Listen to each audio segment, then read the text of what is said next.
2. Par rapport au débat en perspective sur la réforme de la loi électorale numéro 017/013 du 24 décembre 2017.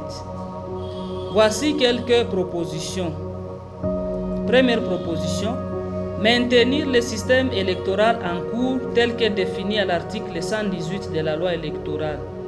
La représentation proportionnelle, parce que c'est d'elle qu'il s'agit, offre plus de bénéfices que de risques dans le contexte général de la vie politique en RDC. Les mobiles qui ont plaidé pour son choix sont toujours d'actualité aujourd'hui. C'est le meilleur système en matière de représentativité des différentes opinions nationales. 2. Supprimer la notion de suppléance pour diverses raisons.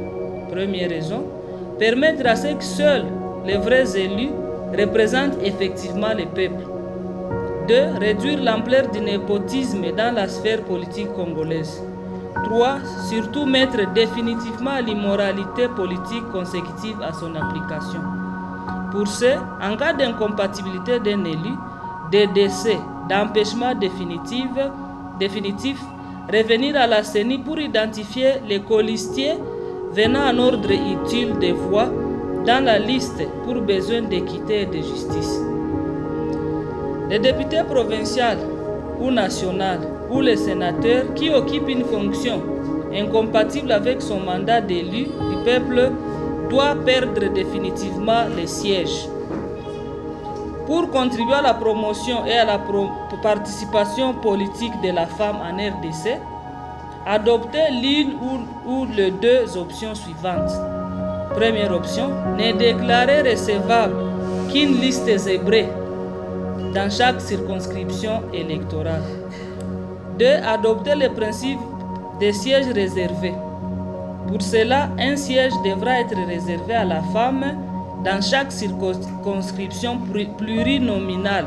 Donc, dans chaque circonscription, à plusieurs sièges à pourvoir, qu'on puisse offrir un siège, prévoir un siège à la compétition féminine. Pourquoi? Parce que les deux options offrent un triple avantage. D'abord, les femmes participent à la compétition électorale au même titre que les hommes.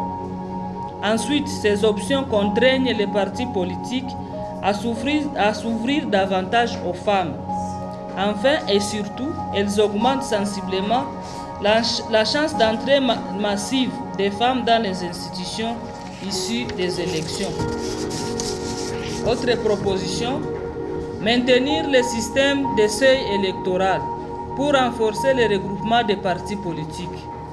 Au niveau national, élargir le seuil à 5% des élections et au niveau des élections provinciales, y compris les élections municipales et locales, que le seuil soit à 3%.